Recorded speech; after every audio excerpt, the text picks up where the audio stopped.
Pour notre méditation du 7 juin 2025, le psaume 11 nous est proposé par le calendrier liturgique. Yahvé est le refuge des justes. Voilà le titre que nous pouvons donner à ce psaume.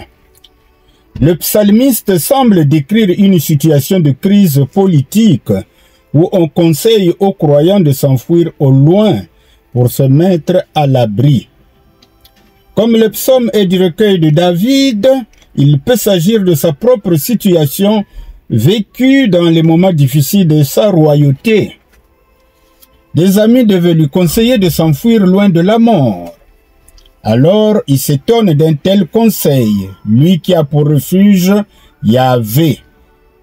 Assurément, ses amis sont croyants comme lui, mais pareil conseil dénote que leur foi est tiède.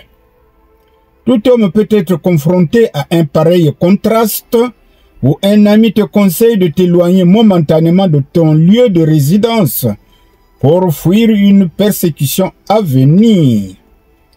L'idée peut être bonne, mais est-ce là la volonté de Dieu? En toute chose, nous avons à recommander notre sort à Dieu pour savoir si la décision à prendre cadre avec sa volonté.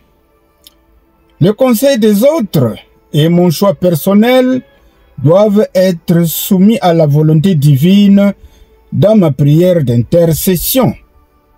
L'enfant de Dieu est celui qui se garde son calme dans une situation d'agitation, car la foi en Dieu lui donne cette assurance. Yahvé, depuis son sanctuaire céleste, observe toute créature et exécute la sentence aux hommes selon leurs œuvres. Les uns pour la condamnation éternelle, d'autres pour la félicité éternelle. Dieu aime les justes et hait les méchants.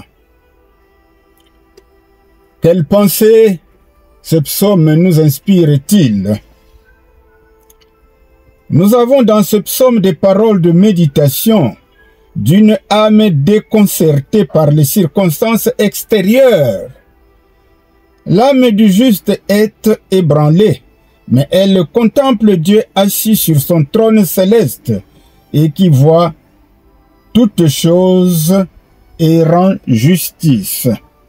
D'où nous avons à avoir confiance dans l'intervention de Dieu. À présent, mes bien-aimés, prions le psaume avec la Bible Louis II. C'est en l'Éternel que je cherche un refuge. Comment pouvez-vous me dire? Fuis dans vos montagnes comme un oiseau. Car voici les méchants bandent l'arc.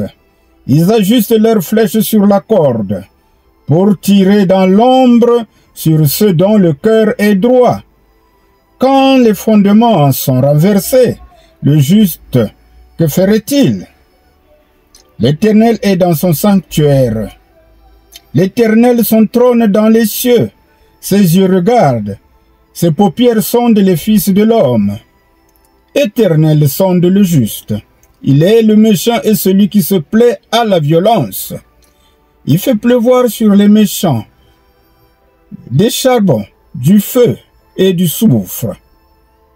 Un vent brûlant, c'est le calice qu'ils ont en partage. Car l'Éternel est juste, il aime la justice. Les hommes droits contemplent sa face. Disons Amen. Le psaume est court et donc assez facile à actualiser. Priez-le avec vos propres paroles. Du moment où vous avez l'essence du message de ce psaume. Merci d'avoir médité avec nous. Likez, commentez, abonnez-vous pour que nous marchions ensemble au travers de la parole de Dieu. Nous allons nous exhorter les uns les autres. Que Dieu vous bénisse.